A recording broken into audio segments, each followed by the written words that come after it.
Okay, today I'm going to talk about the coronavirus and the impact that's having on industry here in China, specifically for importers and people who rely on China to manufacture their physical product. So we're getting messages and being asked all sorts of questions every single day, and for the most part these questions boil down to the same two questions. So it's those questions I'm going to attempt to answer as best as I can in this video. Okay, so before I get into these questions and answers, I'm just going to provide a little bit of context to the current situation. So today is the 12th of February. This is the week when, naturally after Chinese New Year, most factories will be going back into production. And because of that, this is also the week when there are millions and millions of people traveling all over China, back from their hometowns to their province or major city where they work. And so we are now entering a very, very critical time in this current epidemic, where we find out if the extreme measures that the Chinese government have put in place are going to be effective at confining and ultimately controlling the current outbreak.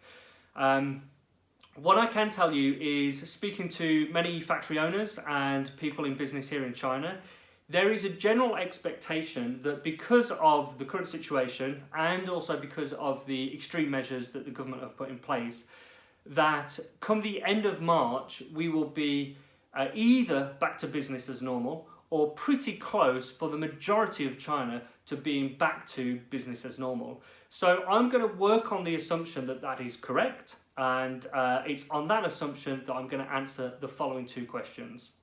Okay, so the first question that we are being asked is, how about my travel plans to China in Q1 of this year?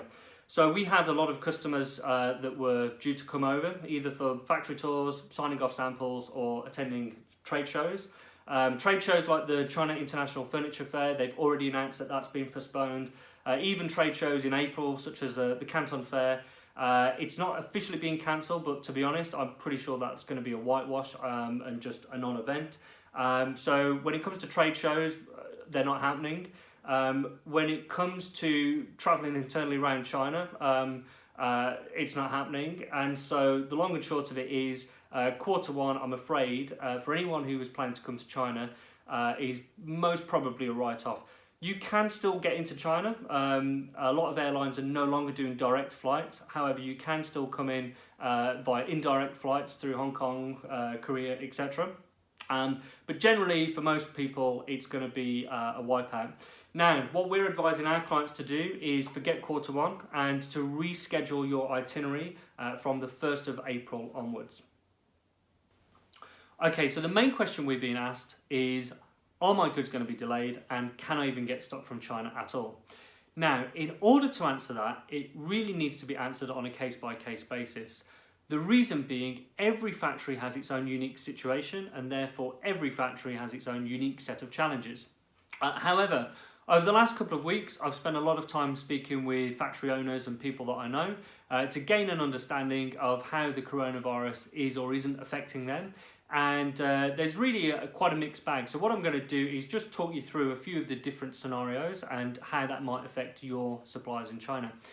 So the first situation is, we have some factories, they are in a region of China which is not hugely affected at this point in time, and they have 100% local workforce.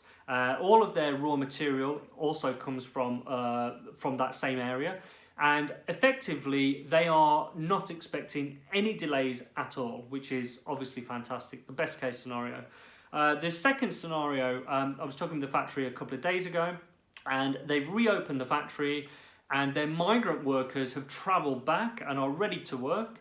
However, what they've been required to do is to register at that factory. They've then had to go and self-isolate themselves for 2 weeks. Then and only then, once they get the all clear, can they go back to the factory and work. So in theory, these factories are expecting a 2-week delay. The third scenario, which we found quite a bit, is, again, the factory's opened. It's not in a particularly, it's in a region of China which is not hugely affected at this point in time.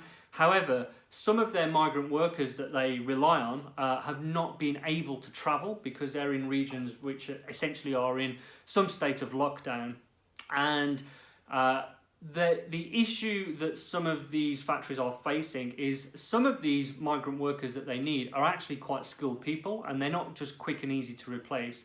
So these factories are really limping, and they are their current position is they can't really tell you when they can be firing on all cylinders again. They themselves don't actually know.